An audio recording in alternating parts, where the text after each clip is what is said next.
The third question that we need to ask is if we can actually provide reason for what we think we know. Right? What is a reason? Well, the word reason in Latin is ratio. Have you heard of that word? Well, you have ratio. It's ratio. Right? And ratio in Latin literally means evidence. It means logic. It means demonstration. It means justification. So we were talking about the three elements. Justify, true belief, right? The justification is a section that requires you to provide a reason, a piece of evidence. Do you know what evidence is related to? Sight. Evidence comes from the Latin word videre, which literally means to be able to see. From all the senses, sight is probably the most important one, because it's the one that directly connects you with the external reality, the objects out there. Right? So a piece of evidence is something that you cannot easily deny, and that's what we need to provide. Right? Fair? Fair enough, right? The fourth question is actually related to proof. Because depending on the kind of proof your opponent is demanding, and depending on the kind of proof you can actually reasonably provide, will depend on your answer, the justifiability of your answer. And this is where things begin to have substance. Sorry for using big words, but what can I do? Philosophy. Substance. Okay. Say, what floor are we at? The second, I believe, isn't it? First. No, come on. You're contradicting yourself. The second or the first? First. Is it true? No, I can see something below or level here. It just goes down to the parking lot. We're in room 170. All right, but this building has to have a foundation, right? Okay. But it's built on a hill. But let me tell you something you don't know. This building might actually collapse any minute. Right, yeah. You would laugh, right? Why would you not believe this? It's built on stone and a hill. What if the contractors actually did not have any idea how to build a building of this kind? Well, in the first place, they would not have their license, right? And normally, for a building of this kind, there needs to be certain types of construction material. So we take for granted that this building will not collapse any second. The reliability here is proof, enough proof for us to take it for granted that we don't need to run for cover, right? So that's proof right there.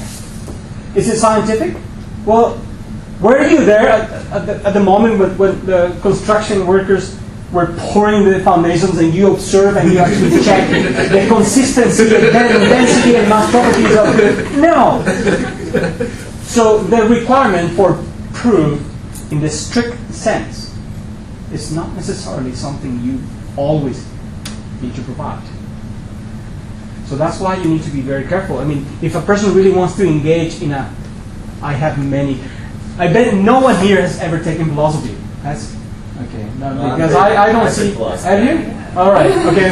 Well, I need to see from you. Well, I've seen your face, but not in my philosophy class. Not in your class. My friend took a class with you a couple years ago. I was in Carolyn's How was it? She was confused, but I enjoyed it. She was confused because of me. You enjoyed your class. I was not your teacher. She gets confused by everything. She dropped out of college a couple years ago. Nothing to do with you. All right. I'm glad to hear that. But anyway, I can see, let me just tell you something that actually my wife went to SFU. And she's from the island, she's from here, so she could be a relative of yours. But she said she took many philosophy classes, but she majored in political science and anthropology. She's a smart girl. But she said to me in 1997 maybe, it seems to me that Christians are not allowed to take philosophy courses because teachers don't do anything but to make a business of bashing Christian beliefs or bashing God. If you actually take a philosophy course here, I don't know if that would be your experience, but it seems to me that it's not an uncommon thing. And the sad thing of this is that I often don't see Christians standing up for their views. And that hurts me. Because we really have an advantage to whichever views we take. And I can tell you this after having studied philosophy my whole life. I wouldn't be here in the first place. That was the case. Plato said, follow evidence wherever it takes you. That's a principle in philosophy. All right? So, talking about proof, here comes so that was the fourth, right? You don't need to provide strict proof for everything. I mean, as soon as you go home, you either take the bus. How many of you take a bus here? Okay, and how many of you drive? We need to talk about some environmental issues. No, what I'm trying to say is, either way, you have to trust that the truck in front of you, the big truck, the logging truck, is not going to cross over your lane and. How is that for an ostensive demonstration? It's good. Yeah. I can use mine. Right? Yeah. You have to trust. And there is no evidence that the big truck there coming towards you won't do that. When you go to your doctor, you must trust. Otherwise, there's no point of trying to get better if you're ill. Just kidding. No, seriously. When you go to a restaurant, you trust that the food they put in front of you doesn't contain poison. No, I'm serious. That's serious. I mean, this is called moral trust. Even if you don't have any reason. I mean, of course, when I grow my beard, I look like a terrorist. Every time I go to customs, my wife, who's pretty and she's got pretty eyes and everything, she passes through, no problem. You can get that one. I know, but it's an intuition. Some people have very, very, very refined gut feelings, and they can right away tell if somebody is trustworthy or not.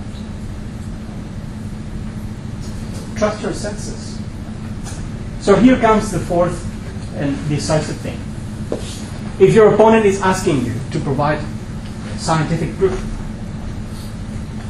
then you say no. Why should science be the most privileged? Epistemology. What does that word mean? Why should science be the most privileged way of knowing reality? As I just said, the way you know one another here does not depend on microscopic observations.